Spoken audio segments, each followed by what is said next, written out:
Thank you very much for coming. Let me kind of introduce my panel. And give you a little bit of the background for this very briefly.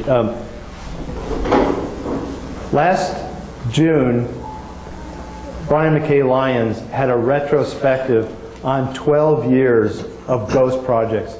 Texas Tech has, a student from Texas Tech has participated in the Ghost project every year since 2003. And it's so, in fact, Brian saved a seat every year for a student from Texas Tech. So in some ways, we've been intimately connected with the Ghost project, not knowing where it was going to go, not knowing exactly how it would evolve. And it has evolved into really an amazing project. Well, Brian decided to do a retrospective after 12 years of Ghost, and it was called Ghost13.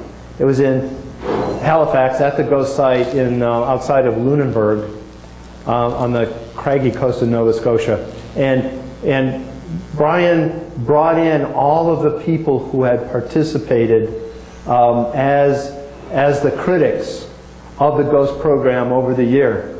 Some of the most amazing designers in the world, in my opinion. It was referred to as an architectural Woodstock. There were 200 registrants that came to see 20 of the top architects in the country and in the world make presentations sort of to each other and to us. It was 3.5 days of an incredibly rich intellectual experience focused on creating good architecture. So we'd like to give you a view of that. Last year, the student from Texas Tech who participated in that was Travis Chappelle, and he's going to be talking a little bit about his experience as a student. Before that, John Grable, an award-winning architect from San Antonio, a longtime friend of mine, is going to be talking about his view, because he knows about a third of the participants personally and works with them on a regular basis. And so he has a unique view, which I think you'll enjoy. And Dan Hart, past president of the Texas Society of Architects and a principal in Park Hill Smith and Cooper, was also with us at Ghost 13. And he's going to give you what I think is a soupçon, a sampling of some of the gems, of the insights that we saw and heard over those 3.5 days. I'm going to give you an overview and make a somewhat modest proposition that for me, one of the insights is I don't think we quite understand the initial humanist side of the modern movement.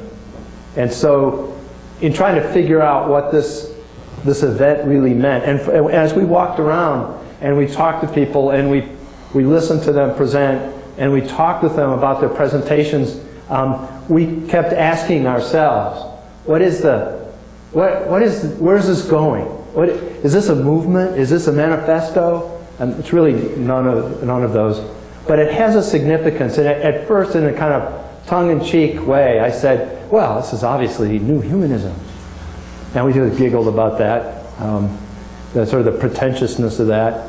But actually, as I got back to Lubbock and started thinking about what were some of the messages, and I started thinking about where architecture is today, and I started comparing what we were hearing at Ghost 13 with some of the things I see. I see two very powerful threads in architecture today.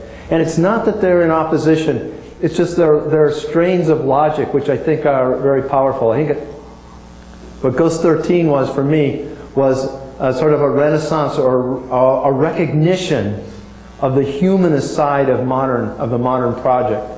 And then in some ways, if it is a kind of a new humanism, it is a reflection of, or a response to, the new technologies that are driving architectural logic today. And so that's the message that I have. So let me start, and I'm just going to begin. I'll start, Dan, John, and then Travis, and I'll begin to introduce the way in which the project flowed. Brian McKay Lyons slipped onto the larger architectural stage in the middle of the 80s after studying under Charles Moore at UCLA. After that time, about that time, Moore's Sea Ranch, designed in 1963, was recognized as one of the most influential projects of the 20th century. Moore's book, The Place of Houses, was also very influential during that time. In 1998, Brian Carter wrote, "Over a 10-year period, McKay Lyons has used the designs for a series of houses in the Maritimes to interrogate the potential of modest means and to articulate a grammar of form and construction." Well, I wondered kind of what's going on here with Brian McKay Lyons' work. And I wondered about, was it a deeper investigation of the potential of modern architecture to address humanist notions of power? And so Saif is our remote today, so I want to thank Saif for doing that. Johnny's our intrepid cameraman. The Ghost Lab began pardon me, in 1994 as an interactive commitment to investigate the secular roots of architecture. For 12 years, 24 students met with Brian McKay Lyons and a changing set of designers, critics, and theorists to design and build a structure on a breathtaking slip of land on the craggy coast on the south side of Nova Scotia. In the June of 2011, the participants from the former 12 years and 200 registrants convened once again on those verdant hills to conduct a respective of the work. It's been entitled, it's been described as an architectural Woodstock, as I mentioned before. Brian McKay Lyons set the theme of this convocation. The theme was ideas in things, and that's really turned out to be an important idea, or an important direction. He also set the agenda. Over 3 days, we'll deal with 3 different topics: place, craft, and community. Kenneth Frampton was our first keynote speaker. He introduced the idea of place. Rather than emphasizing architecture's historical references, Kenneth directly addressed the logical intentions of a future architecture, including the technological changes, environmental responsibilities, and he referred to the way to address those as finding a kind of what he called a critical modernity. Unlike Jenks, Frampton's conceptual revelations have always been metaformal, that is, beyond formal. His observations in tectonic culture and his thoughts on critical regionalism are best embraced in their desire to be fundamentally useful. While he emphasized tradition, he stressed a search for tradition's poetic body. As the first keynote speaker, he set the broader context in which Ghost 13 was set. We were looking for a critical modernism, fully cognizant of its heritage and yet fully aware of its future responsibilities. Go ahead. Rick Joy was our first speaker. While the gestalt of Rick Joy's work and its formal austerity may appear to address a formal universal, his sympathy for textural clarity, intrinsic material instincts, and site poetics asserts a powerful thesis on place. Rick instructed us to search for ultimate revelation in the real.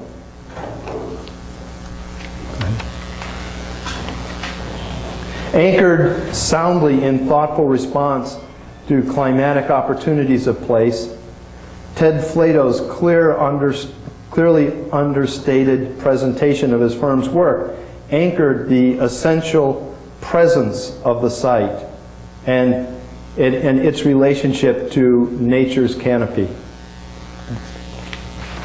Followed by Wendell Burnett. Wendell Burnett's architecture makes its own internal landscape, deftly playing with obvulated spatial relationships.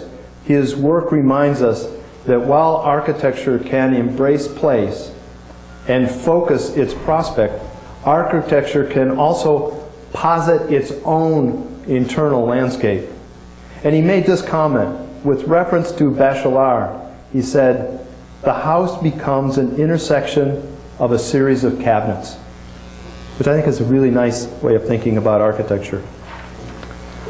To me, the most amazing presentation was that of Deborah Burke's, whose work I had seen before but not fully understood. Deborah Burke is an architect who practices in New York. The precision of Deborah Burke's work is breathtaking. Yet she titled her talk as "The Architecture of the Everyday." She stated, "I like flirting with anonymity in my work," which she expressed in the following two ways. One, the pleasure of aligning little things to complete the architecture. And two, the layered accumulation of everyday life against a careful alignment of architectural necessities. The work was so precise. Everything, every light, every wall plug, everything was carefully positioned so that it contributed to the architecture, the whole effect. Deborah was followed by Marlon Blackwell's. Marlon Blackwell's inventive evolution of form leaves one with the impression that every moment is studied, not for its coherence to an overarching formal objective, but for how each part can contribute an individual insight to the collective aspiration. He commented that he sees type not as static, but as adaptable. And he talked about recreating strangeness, which I think is a beautiful idea. And then he tasked us to what he called architectural husbandry, which I think has a real fertile kind of imagination to it.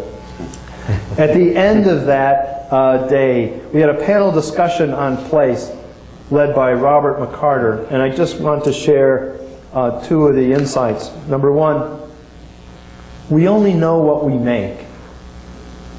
And number two, there is a tradition of practice that makes the practical poetic. I like that idea of thinking about architecture. There's a tradition of practice that makes the practical poetic. The next day, well, that night actually, we began the next theme. The next theme was craft, and it was introduced by Juhani Pallasmaa, the great Finnish theologian, I guess I might say. This is, for what it's worth, this is the Incredulity of St. Thomas by Caravaggio in 1600. Now, what's interesting is Pallasmaa he had several quotes from Brodsky, and one of them was, "The purpose of evolution is beauty." I like that. The purpose of evolution is beauty. And the other quote is that architecture is a deep defense against the tyrants of time.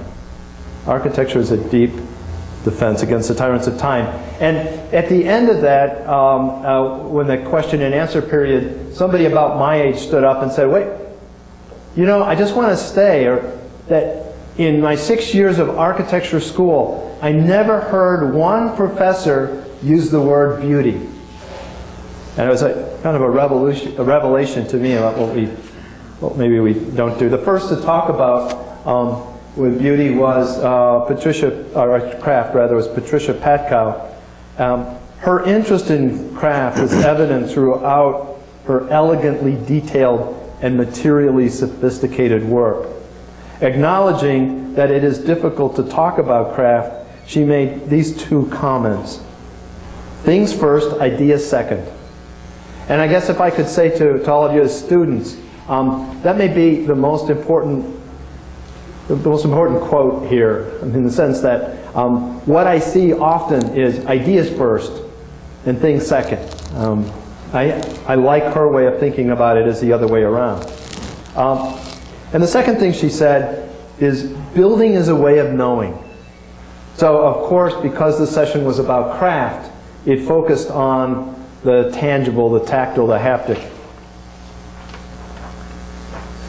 Peter Stutchberry, that probably an architect that most of us don't know, and I didn't.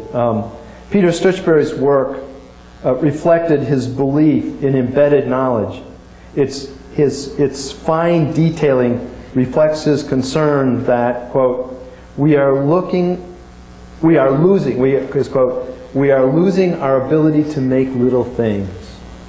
And I like that. That's a nice way of thinking about our obligation. So more from him later. Next. Bridget Shim's work refines simple instances of construction and explores the simple slices of space that are neither inside nor outside. She pointed out that she uses strategies of craft and abstraction to modulate space within the building, to create a series of thresholds.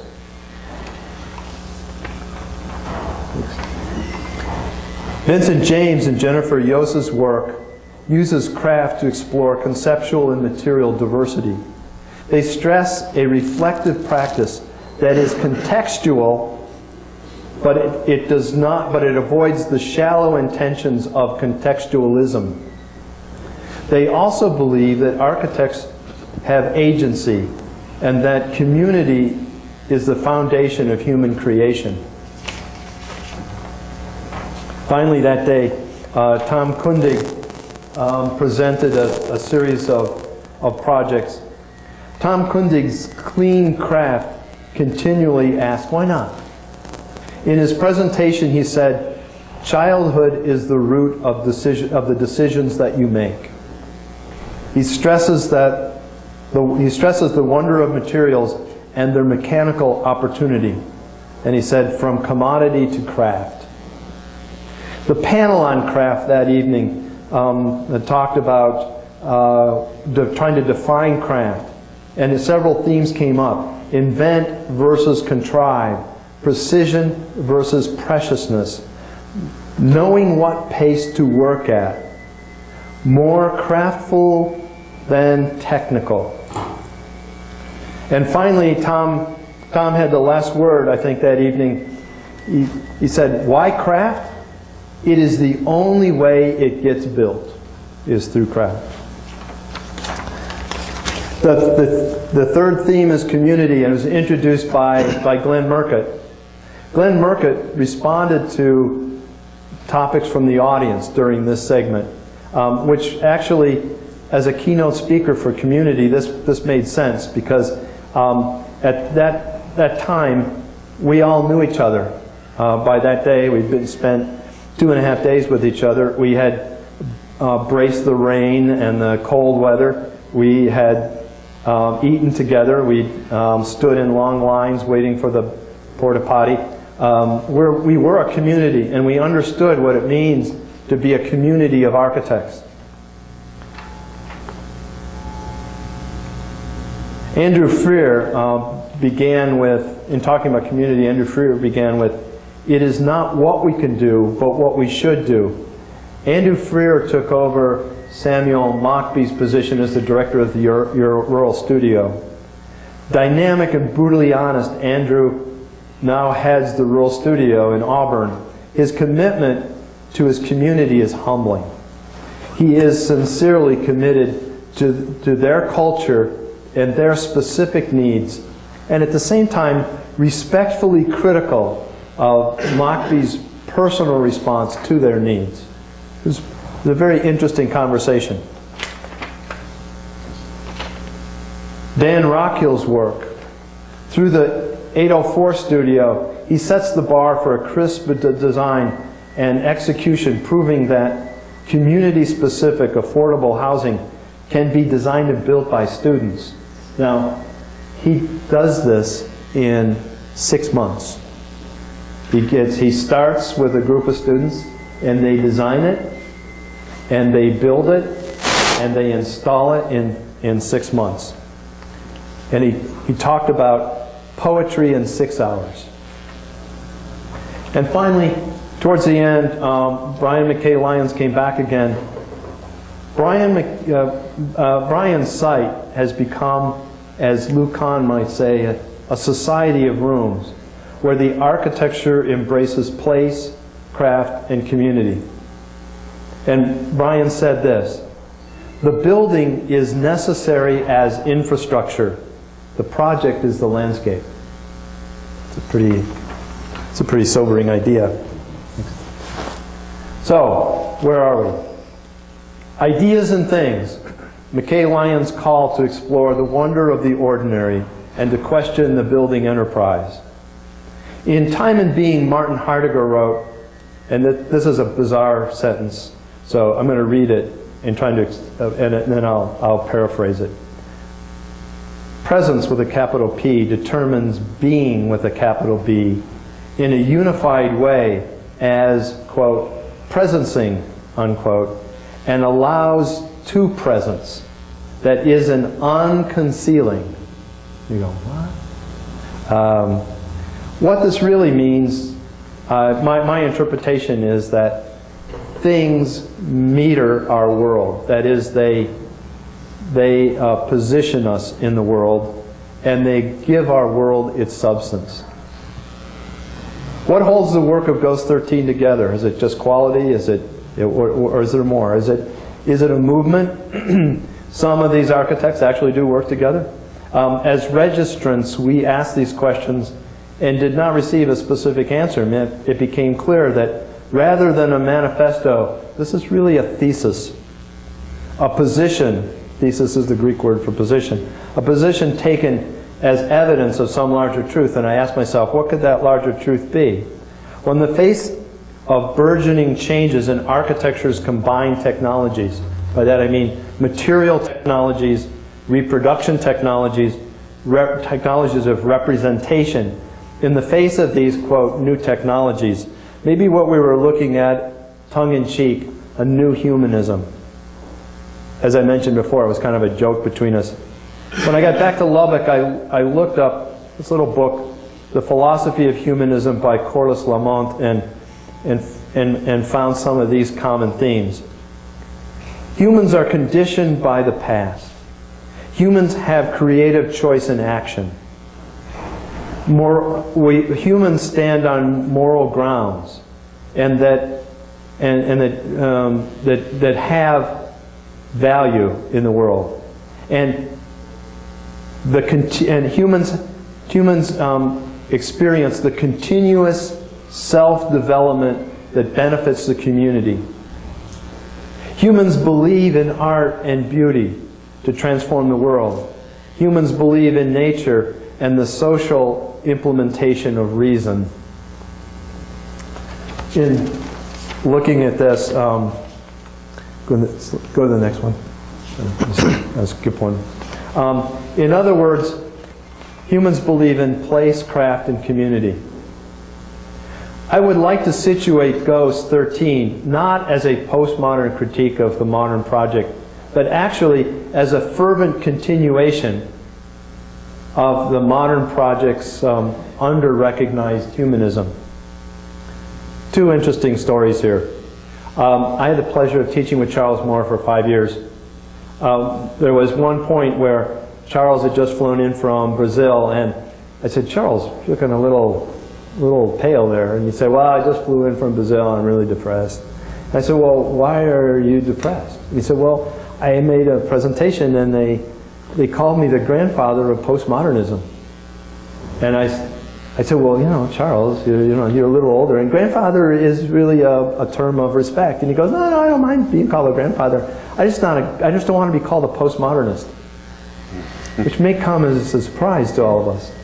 But similarly, there is an issue in l'architecture d'aujourd'hui about postmodernism in the United States, because it was powerful in the United States and spread to Europe. And when the French recognized it, they featured Venturi's work on the cover and in the magazine. And it's interesting because he was in it while he was part of that. In the back of the magazine in English is an essay written by Venturi about how he's not a postmodernist. So what does this mean? Well, both Charles and Venturi saw themselves as continuing the modern project. Not quite as we saw them. Venturi, Scully writes, in response to the Trubeck and Wisłocki houses, that's what we have here. Scully writes in the Shingle Style Today, his book, with the Trubeck and Wisłocki houses, we're in the presence of what modern architects have always said they most wanted. A true vernacular architecture, common, buildable, traditional in the deepest sense, and of piercing symbolic power. I think that's a nice description. So, in the end, Ghost 13 was decidedly modern, familiar, yes, but a familiarity grounded in a fecund creative reason that places value on the local human effort, craft, the communal benefits of the social implementation of reason, and the importance of place. So I see it as an extension under those values of the modern project, a rewrite of the way we've been thought to think of the modern project as ultimately universal and abstract. So I now pass the experience on to my colleagues. It's good to be with you all. You may be aware, Kenneth Frampton wrote an essay in 1983 called Toward a Critical Regionalism, 6 Points for an Architecture of Resistance. And it's that essay that first, he didn't coin the term critical regionalism there, but that's when that first had the definition that we're operating under today. And in the deliberations of this time together at Ghost 13, Frampton talked about, to lead the first night we were there in his keynote lecture, talked about that essay and talked about his thoughts that have gone on since then. And he talks about things like topography, light, climate, gravity, tectonic form, sense of touch, materiality, morphology, sustainability, habitat, civic form. And so there's this notion of the big idea that inform, the big ideas that inform the kind of architecture that these architects have in view.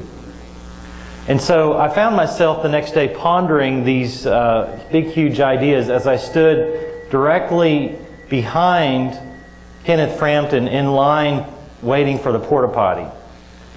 It was an odd juxtaposition kind of moment in life, but you recognize, and I think it's a metaphor for how do these big notions, these grand arcing schemes come home to roost? How do these things manifest themselves in the details of everyday life and practice? And conversely, how do the details of everyday life and practice inform those bigger ideas?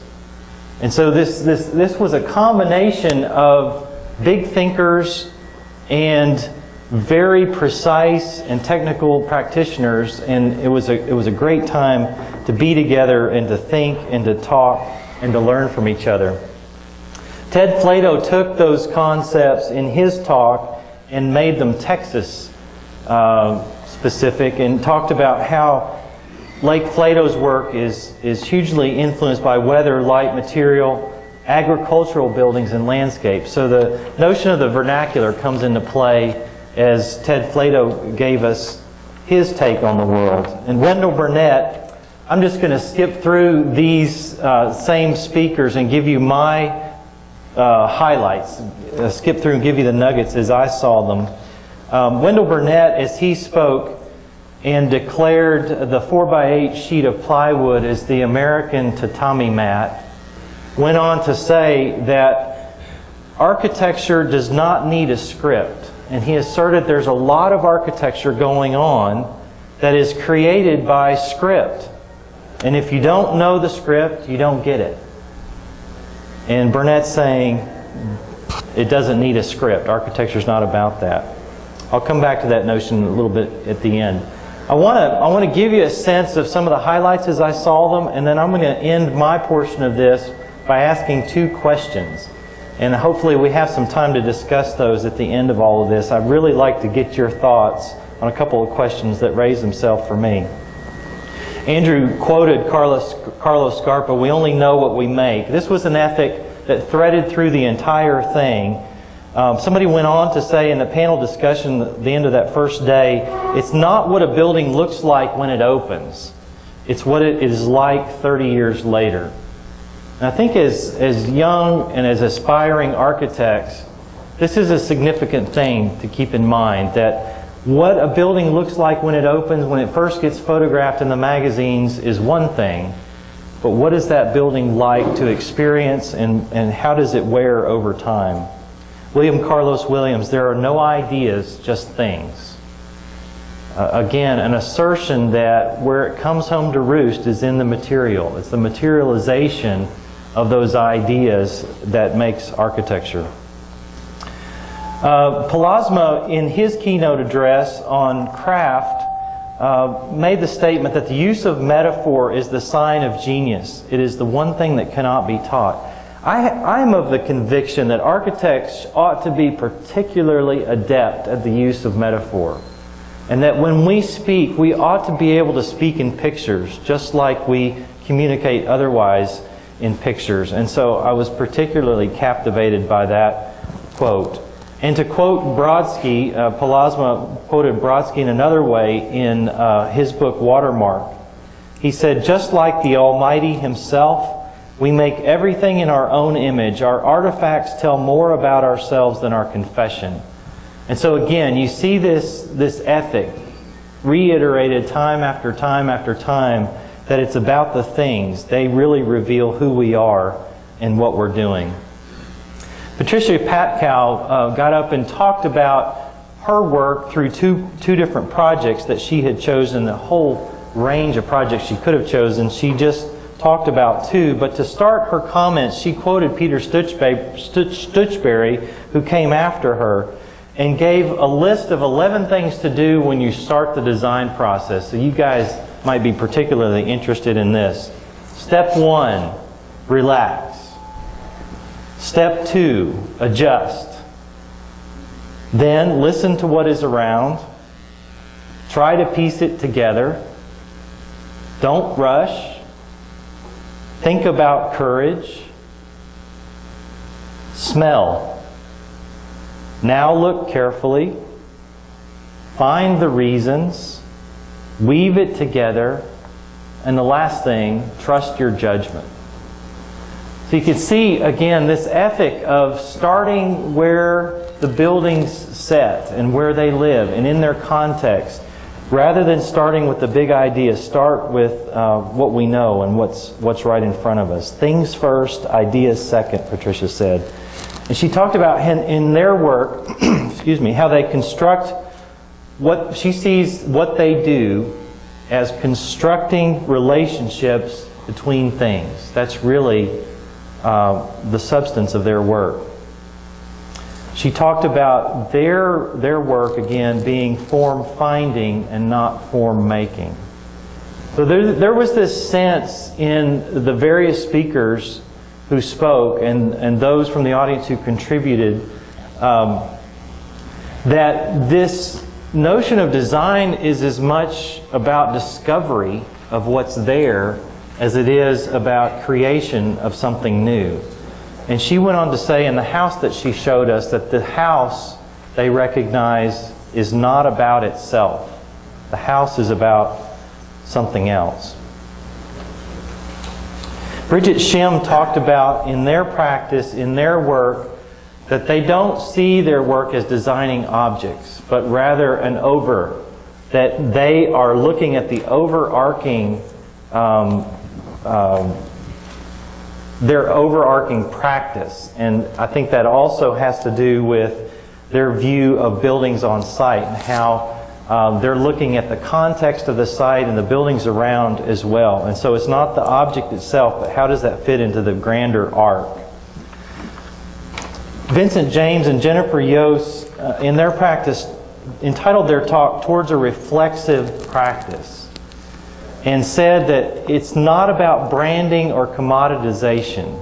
Buildings must respond to context and site specificity. I love this statement where they're talking in rebellion to our society's propensity to make products out of everything and to make brands out of everything. And they went on to say, an architecture of identity is a self-induced ignorance. So when we're seeking to make a brand for ourselves, that's a self-induced act of ignorance.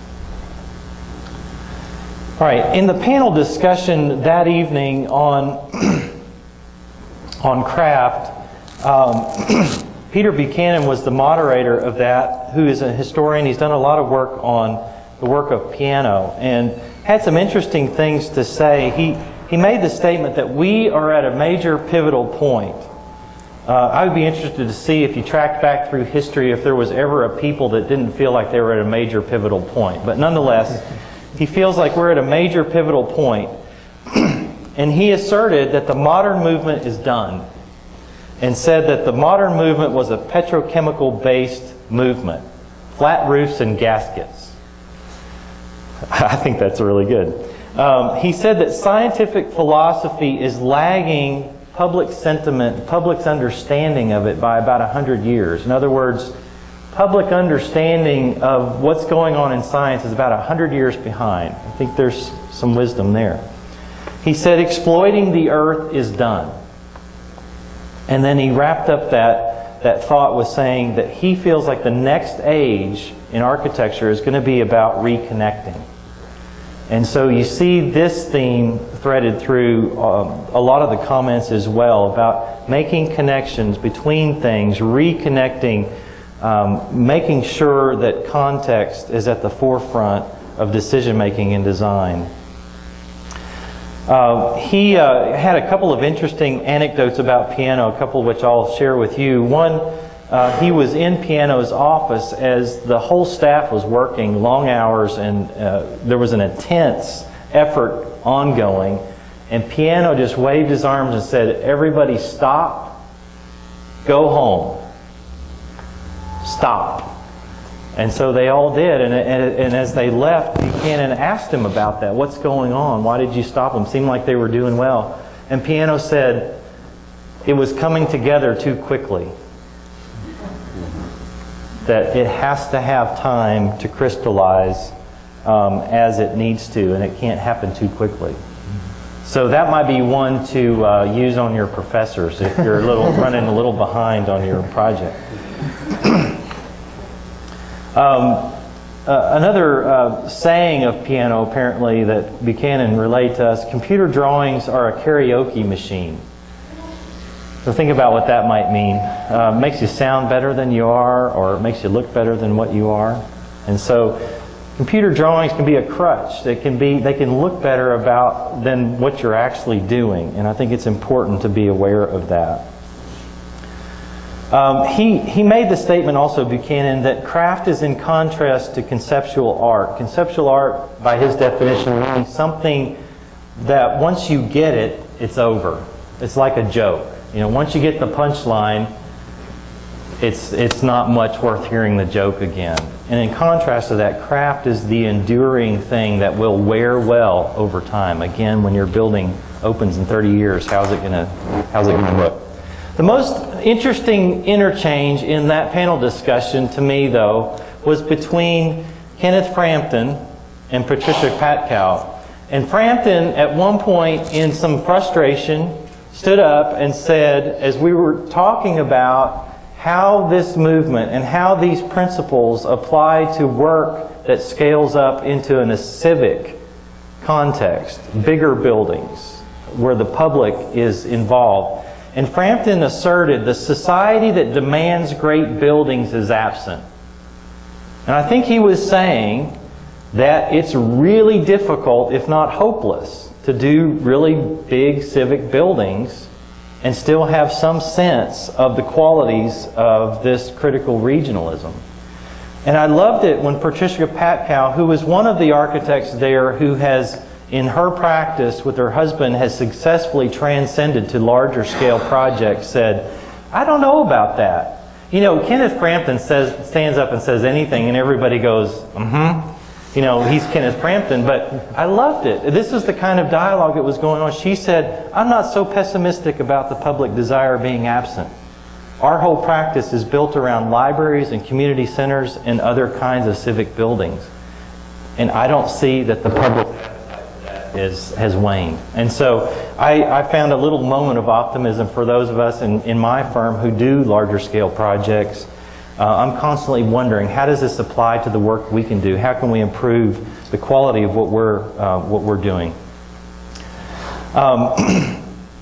Richard Craker is a local architect in Nova Scotia that Brian asked to be part of this as well. And his presentation centered around the Mi'kmaq people, who are the indigenous peoples in that area of Nova Scotia, and went back and looked at how they made canoes and their longhouses out of birch bark and the trees and the plants that were native to that area. And he talked about recreating this birch bark canoe, and this phrase that he offered I just love, and it has stuck with me. He said, we were trying to draw the canoe with materials. So again, this thing comes into being, this physical manifestation of the idea comes into being, and if we think about what we do as drawing it with materials, then I think we're on to something. Brian McKay Lyons was the last architect to lecture before Glenn Murcutt's closing keynote. And he talked about, McKay Lyons talked about architecture being about listening and willing, basically two things. Listening and willing. Listening being the more passive act of taking in, and willing being the assertion on the site or on behalf of the client. So there's a notion of interviewing and intervening. Interviewing the client and intervening on behalf of the client. And I loved the poetry of that. He talked about listening is about empathy. Listening to place is what Charles Moore urged us to do. Listening to climate is what Glenn Murcutt urges us to do. And he quoted Aalto saying, all of architecture is seeking paradise on earth. He also went on to pose this notion that in the term critical regionalism, if you look at those two words, that listening and willing are embedded there. That critical, the notion of challenging what's there, is the willing part. And regionalism, understanding the place, is the listening part. And so I'm going to come back to that as I wrap up here, but keep that in mind. Glenn Murcutt's keynote talk really wasn't a talk at all, but it was an interview. Juhani Pallasmaa interviewed Glenn Murcutt with questions from the audience that people had written. So I think in 2.5 hours he got through 13 questions. But it was a great time, and it was great to see Murcutt just off the top of his head responding to these things. He hadn't seen the questions before. One question that came up that struck me was, how do you know when you're done in design? And Murcutt's answer was, the greatest skill an architect can have is to be able to know when it is good enough. You ever worked on a project past when it was good enough? You can overwork a project, a piece of architecture. And then I think one thing that just struck me that revealed a little bit about who Murcutt is as a person, Pallasmaa mentioned just in passing that at the ceremony where he received the Pritzker Prize, Merkit, he had invited and taken with him his builder from all these years. That the contractor who he had worked with over the years was important enough to him to be present at that receipt of that prize. All right, so those are highlights for me. Those are some of the nuggets that I took from that. There are two questions I would like to raise, and again, if we can come back to these in the question and answer portion, I'd like to hear your thoughts on this. The first is, what we saw was incredible work by incredibly talented people. And the work was gorgeous. It was beautiful work. But it was interesting to me that much of it had some similarity to it.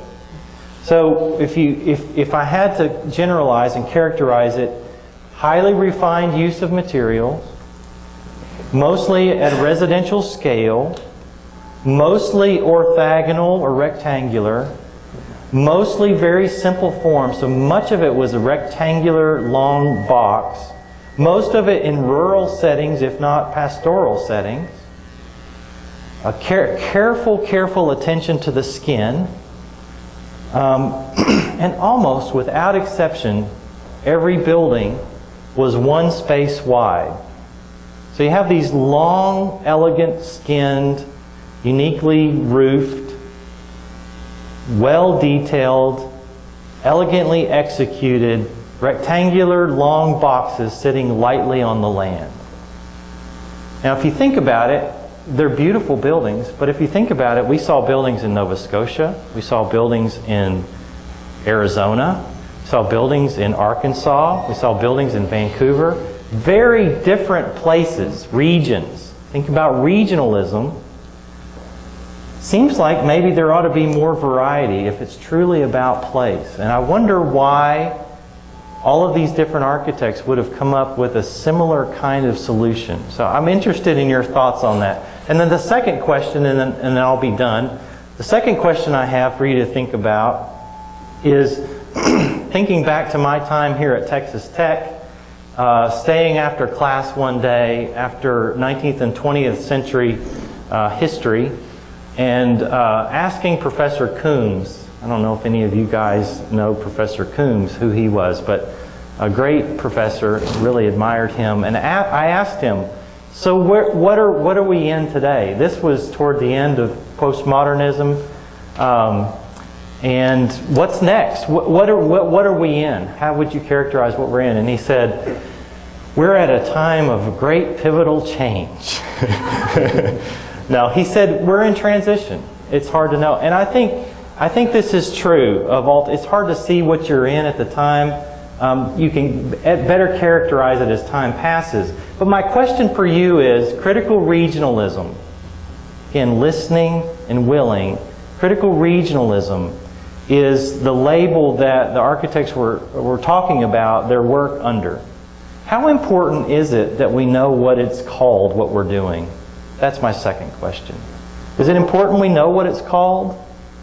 Is there a purpose to spending time talking about that, or should we just make good buildings? I'm really interested in what your thoughts are on that. And now the great John Grable. Very good. Very good, Chief.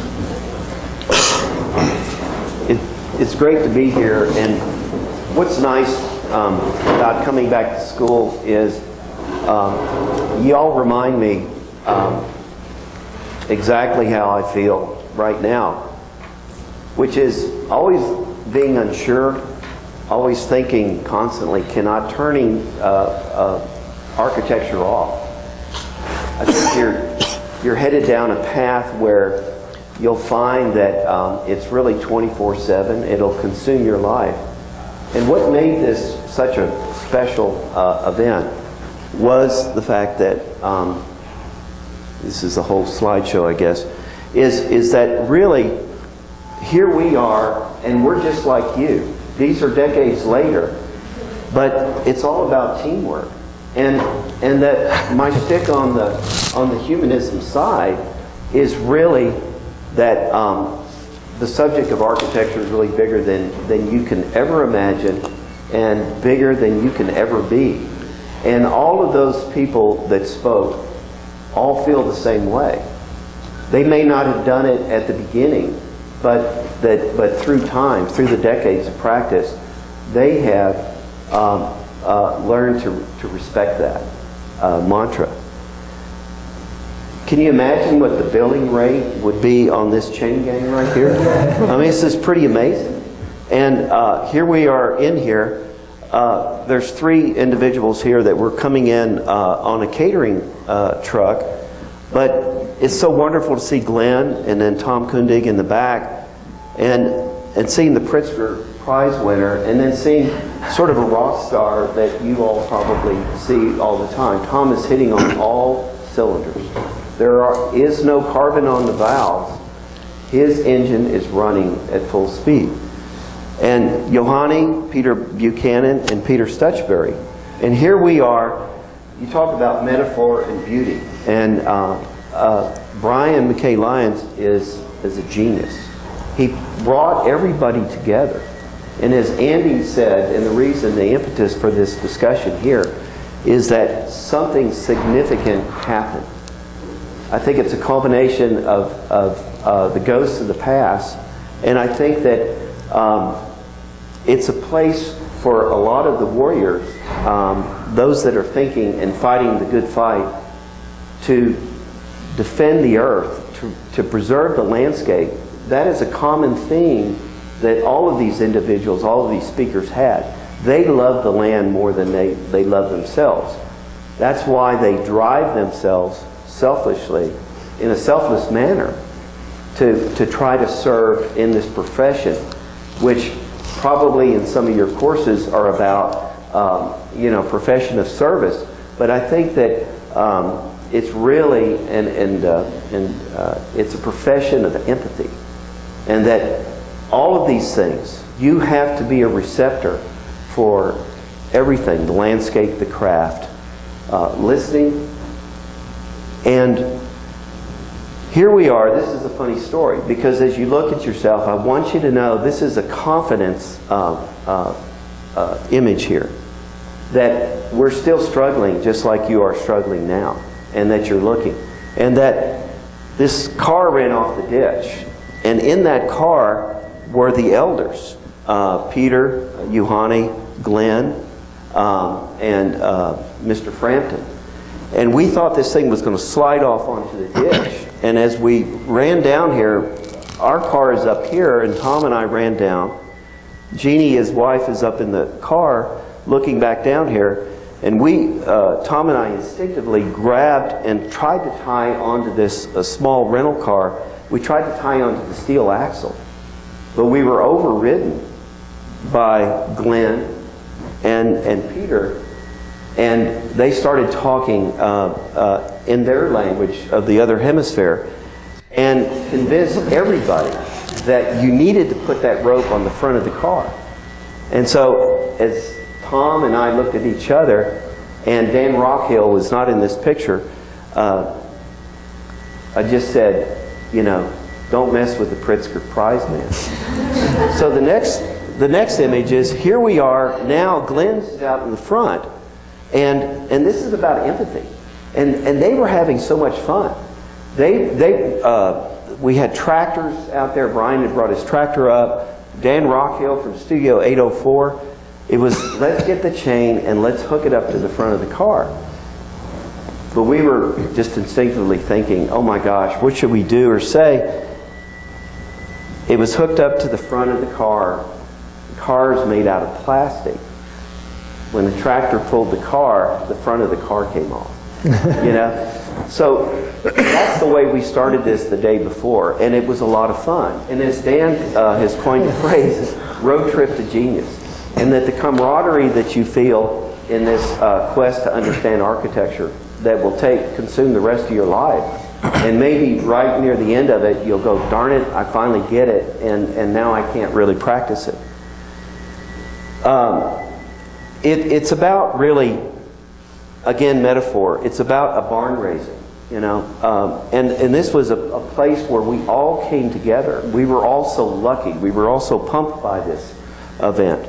And that typically barns are made by community effort, and that I said something last night that Dan had pointed out, and which was called the barn raising of the mind. We were really coming together because of Brian. Glenn was there because of Brian, and Brian is an amazing individual that has really trying to bring the practical side to the practice of architecture. And I'm fascinated by the fact, just listening to some of his lectures, where he used to really push the envelope with his teachers, that were trying to teach classical history and that beauty was derived from classical form, and he would consciously bring in pictures of local barns, things that were, you know, driven by material and practicality, that really responded to the land, especially during times without technology, where you had to deal with the wind and the sun and things of that nature. But here we were huddled up in this environment. There's the porta potties that Dan had mentioned, and that we were all equal because we all ate the same food. We were cold inside the barn, and the body heat, because we were sitting shoulder to shoulder, kept us warm for the first couple of days. And so it really created this wonderful camaraderie. Here we are inside, and you were, we sat in the front, and I was lucky. I don't have any notes. You can see I'm paperless here, because I was sitting next to Glenn Merkett. And I just took advantage of the fact that I was sitting next to this great man, and I was more concentrated on having little side conversations with him about all of the beautiful things that I had seen. And all of those things were really driven by this common thing about the love for the land and revealing the spaces. The elders, having Mr. Frampton, Johanni, and Peter Buchanan there, they were situated up on a hillside. And so in this site, we were down, cradled in the valley, sheltered by this barn, whereas all of the other structures on Brian's compound were housing the elder statesmen in one structure up at a high hill. So we were always looking up toward them. And it was a very subtle thing. But we had such an utmost respect for what they had to say, and we were primed for what they had to say because we had been out there trying to practice, trying to learn, and we wanted to try to accelerate ourselves in terms of the subject of architecture. We all gathered at the end of the day. Here you can just see where some of the speakers were in Brian's cottages, and Brian's family's house is back over here. And so here we are just gathering. It was such a beautiful place, and it set us into a different mode of thought because there were absolutely no distractions, no cell phone, no emails, no anything. And so we just immersed ourselves in this environment of ideas. The views were incredible, and leveling structures that are being built here. I think Brian had said something about, in terms of the landscape, the constant that all of the buildings appear to hang on a clothesline, which is the horizon line created by the sea, and that it is the leveling point. And in a past lecture that I've seen on YouTube with Brian, where all of these students in architecture are out here building this thing, trying to debate over what was level, a local would just simply come up and say, you could tell if it's level just by looking at the horizon line of the sea, because it's a built-in level. So that set the tone for a lot of things about the demystification of architecture, and you hear constantly all of these words, and this was brought up last night, where ISM is always put at the end of a word, ism. And that really, I think that it's humanism in a way, and it's humanism derived by the love of nature, the respect for craft, because the little things create the bigger whole. And that each one of these beautifully presented projects by the 12 participants, it was odd that most of them were small, even though they now have evolved and transformed and progressed into larger buildings, that and being at Lake Plato for 18 and a half years, our greatest fear was, how do you get out of that ranch house mode, and how do you translate the one room wide into these larger public buildings? But I think that it can happen, and we did see it with all of the presenters. Just, I mean, again, ethereal and beautiful. It was a great time of camaraderie, and I just must say that we learned a lot from the elder statesmen. I'm keeping my talk short today because I want to give room for Travis to really speak, you know, in y'all's terms. But the elders, we had a great party at the very end. There was a great local band, and I must tell you that Kenneth Frampton and Johanny and got up and danced, and they became lady killers. And it shamed the rest of us to get out there and kick up our heels.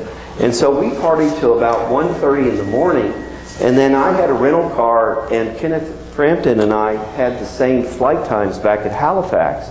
And so we navigated back, and I got about 79 learning units listening to him as we conversed for 3.5 hours, trying to find our way back to Halifax. And you've got to know that in Canada, there are no road signs. They don't believe in that. Everybody goes to bed at 9 o'clock at night, so you can't contact anybody. And then, God help you if you want to look at the sky for the stars, because the woods and the trees swallow up the sky. It's just the most incredible environment. But anyway, I'm going to turn this over to Travis. And just please know that continue on your path, and know that everything that you're feeling now, we felt together here. And that it was a buddy check or a gut check for all of us to be out there, to really share war stories and understand that we have to continue to roll with the punches in a very difficult time. And know that technology is a good thing. And know that technology accelerates a project on a level that needs to happen in terms of communication. But that going back to humanism and the art of hand drawing, just know that all the magic happens there. Know that when you get that call and you need to sell yourself to the client, forget about the website, forget about a marketing brochure, but concentrate on your enthusiasm for what you are. Concentrate on listening and developing that program in the front end, because if you take care of the program will take care of you. And you'll find that you can develop truths out of this to where the process then becomes very collaborative. And we did hear that when we talked about craft. Everybody said the same thing, that you get out of the ivory tower, that you'll learn more from the construction trade. Typically our education system now does not concentrate on that enough. And I think that I have found in my experiences in teaching, when we design build, the students actually become more energized. And I think it accelerates your learning process, because it's really hard. It was hard for me to decipher words back in the mid-70s in Austin at UT. But once I got out there and started building something, then all of those words started to make sense. So here's Travis.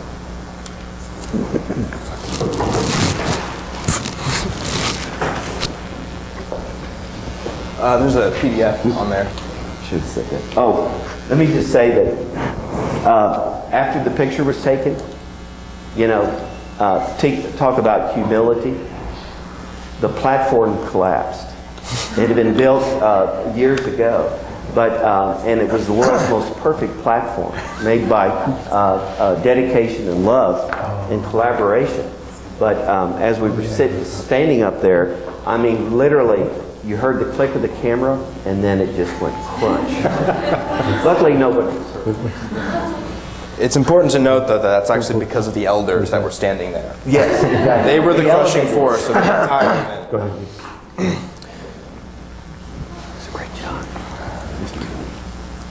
Well, I'm going to try and provide a student perspective of some sort, which really just means I'm going to talk about personal anecdotes that occurred during this conference. You can see the actual concert field here, speaking of the architectural Woodstock.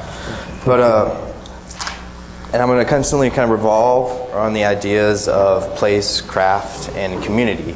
Mostly community, because I believe that the community that was built there and what the community encourages is actually the producer of these places and their craft. Now, this was a very influential event for me. In fact, it was an influential event for a number of people, I believe. A good friend of mine, John Reddington, who now attends graduate school at Pratt University in Brooklyn, attended the Ghost-12 before me, and we had vastly different experiences. He participated in the 2-week Design 1 Week and Build the Next event, which is a construction workshop with students and professionals, I believe. And of course, I attended the lecture. Now, despite the fact that these are very different experiences, both of us agree that going to Ghost and spending time with Brian K. Noy was the catalyst to a paradigm shift to our understanding and ability to view architecture.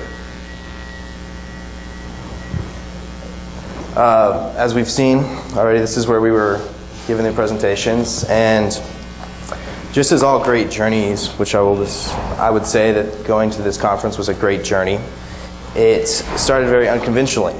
And that is, we were kind of stuffed in this cold barn. The weather kept us there, and as we saw the car going off the road, but even more so, the electricity went out. And suddenly you're trying to find even toiletries under the barn themselves, but really trying to put on a conference with no electricity. And the sense of community wasn't just within the barn itself. It was the community that surrounded this ranch, for lack of a better description. And Brian just called up a neighbor, and the neighbor rushed over with a generator, and nothing would stop this conference from occurring. He just pulled the generator cord, and suddenly, boom, we have a portfolio presentation, which what it was. Anyways, now, after we were able to escape the barn ever so often, and luckily after the first day, it kind of cleared up. Beautiful area, and we were kind of sent out onto this campus to really manifest our own opinion on it and our own opinion about the conference. And you would see these architects kind of utilize this place and, I think, create this sense of place by just walking to the river and discussing what was going on. It was a continual education. And of course, the community involved more than just our humans.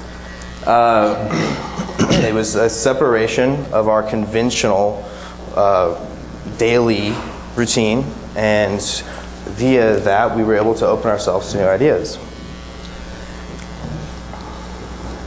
Now, what I think became very apparent is that the architects actually practice and they produce work in a similar way reflective of how they live their life. In fact, they don't separate it.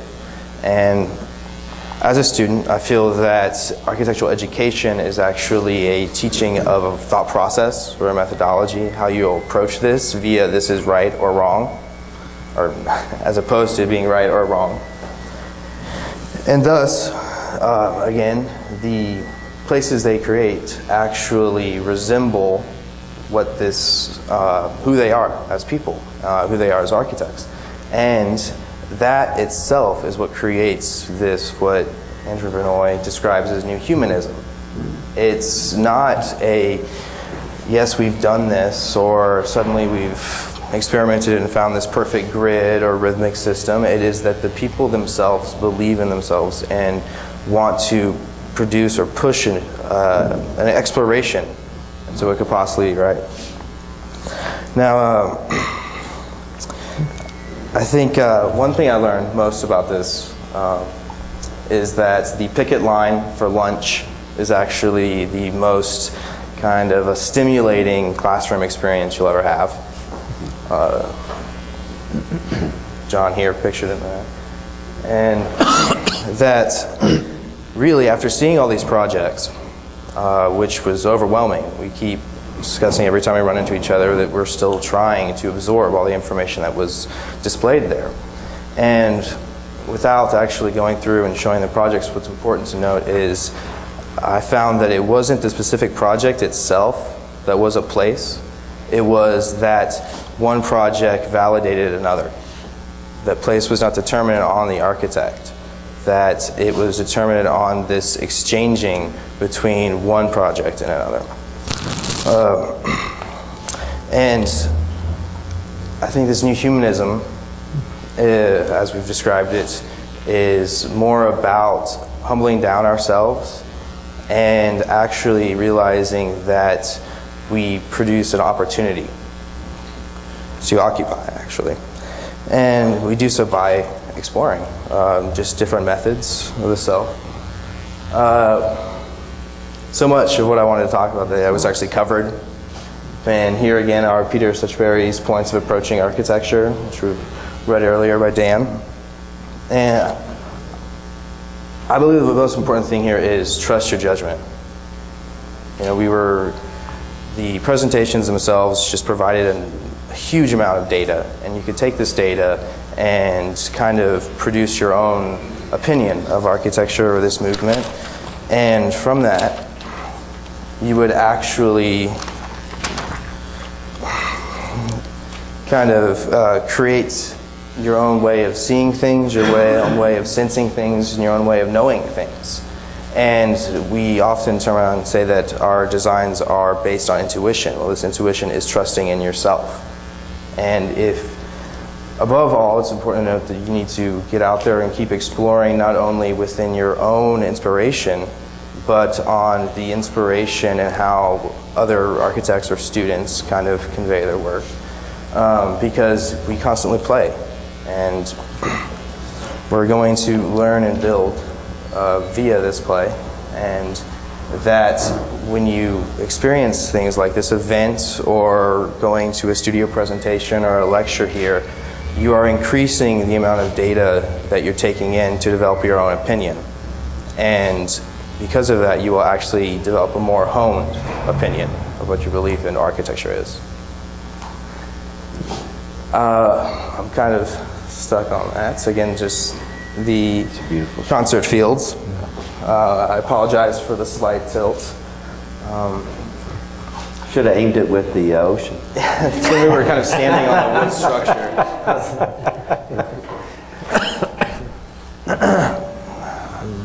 Yeah, we keep trying to, we're not trying, but describing this as new humanism, and then thus creating kind of a label. But no matter if you agree with what these architects do, no matter if you like their work, I think that the most important thing to do is that opportunity is the way to learn. And exploring the events that Texas Tech provides for us is a continuation of that education. And that really the strength of an architect is the passion we have when approaching projects. Because if we are increased passion would lead us to an increased amount of exploration. And that's my student perspective shortly. Okay. All right. Great. Thank you.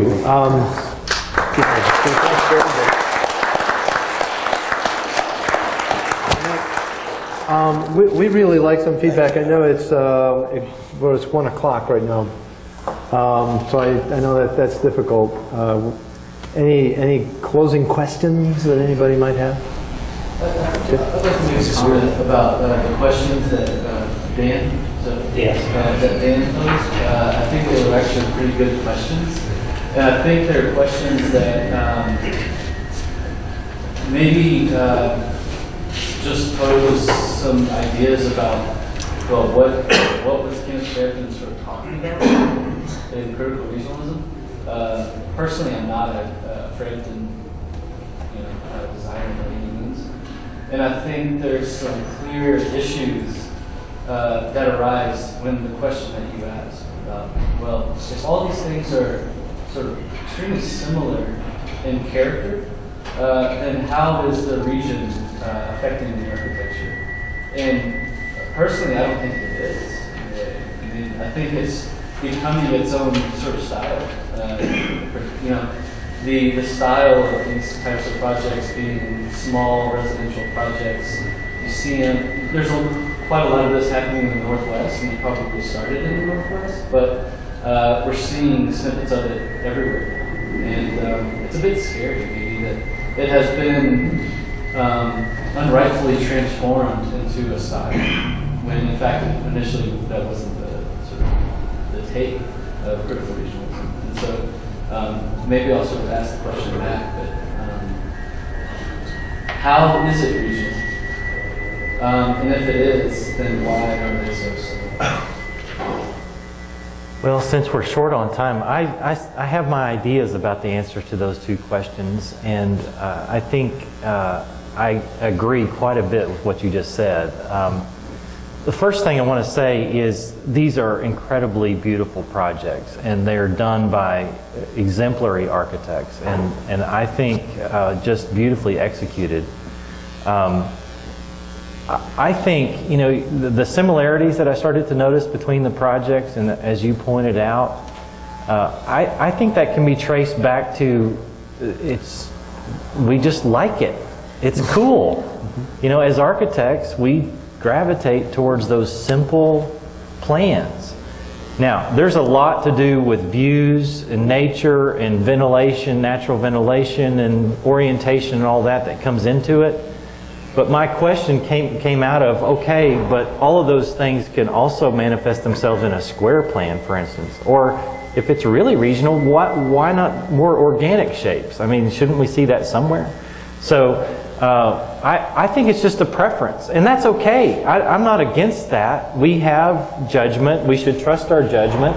We're professionals. We know what looks good, what feels good, what works well. And it's okay, but we ought to name that for what it is and not say it's something else. And I have a similar fear to what you just expressed, that if this becomes another ism, then it's a really shallow thing, and I'm really not that interested in it. If it's really about the things that the different thinkers on this subject espouse, then it's a powerful thing. And I guess my challenge in that question is, let's make this thing as big as it is rather than shrinking it down to something that you could slap a label on. I'm not sure. I mean, I think that these boxes essentially. Well, you know, there's no way. I mean, I can certainly pick up that box and drop it in Lubbock, Texas, and it would work just as well. We orient it with the climate and the sun and everything. Same sort of thing. So, you know, I argue that they're not regional. But also, there was a comment I had about. Aren't you both falling into the trap of form finding rather than form discovery?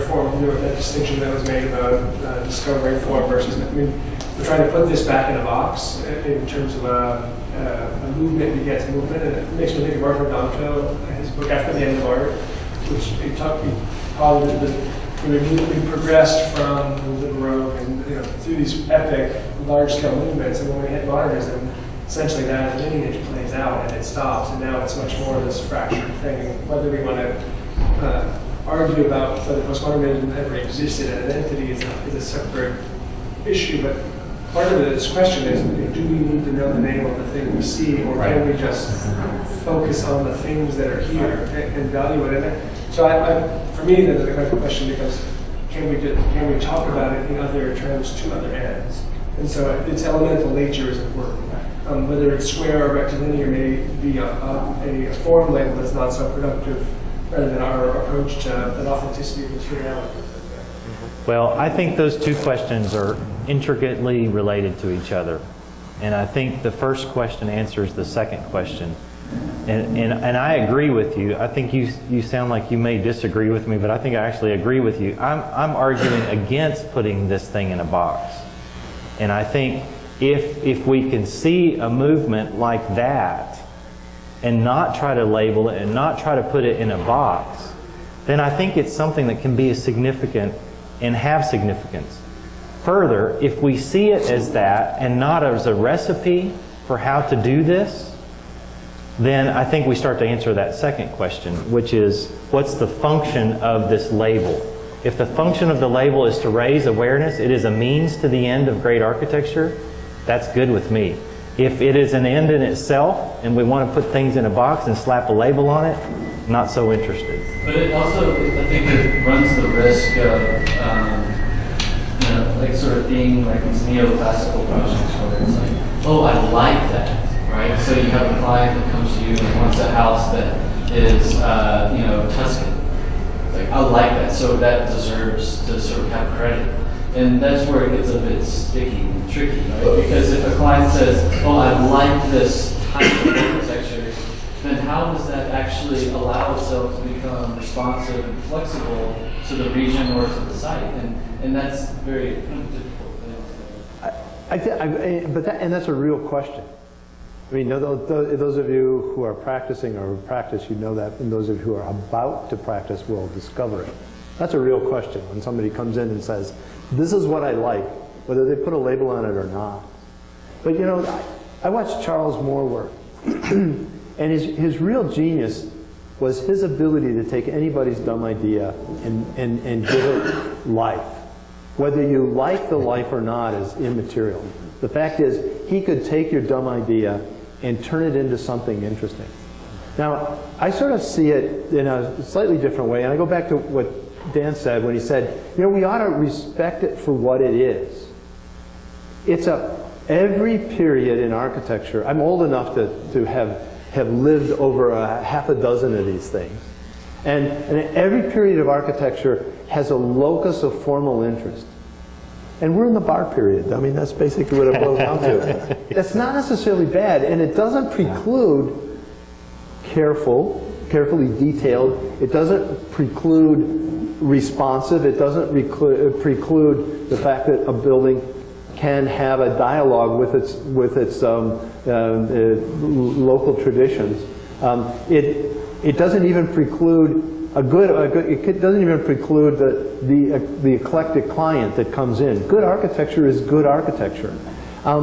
So I don't actually see it as a conflict, even though I think it's a really good question, because it's a good question because we're not calling it what it is. When we presented this last night to a group of architects who are mostly about, you know, in between our age here, they responded by saying, no, it's climate. Climate is making them all a bar. And we're going, I don't know about that. No. And somebody, I suppose, could say, well, it's the regionalism that makes it a bar. No, I don't believe it. I think the reality of it is right now we like long, thin, tall things. And that's kind of, and it's not so bad because as architects, that's part, I always say that in architecture, the most important word is fashion. And fashion is a two-edged word. It's where are we located in our culture, fashion, and how do we make stuff, fashion. Because you make stuff, you fashion them. So I think we just have to be more honest than we are. That's the thing that bothers me. And that's what came out last night. We're all kind of going, you know, I don't know. We've been down that route. We're not interested in that. We're really interested in trying to understand how to do better architecture. So. Yeah. And I guess I did tell the faculty to expect everybody 15 minutes late. So, but are there any other questions I'd like to express? Well, thank you very much for coming and spending your time here with us and sharing us. And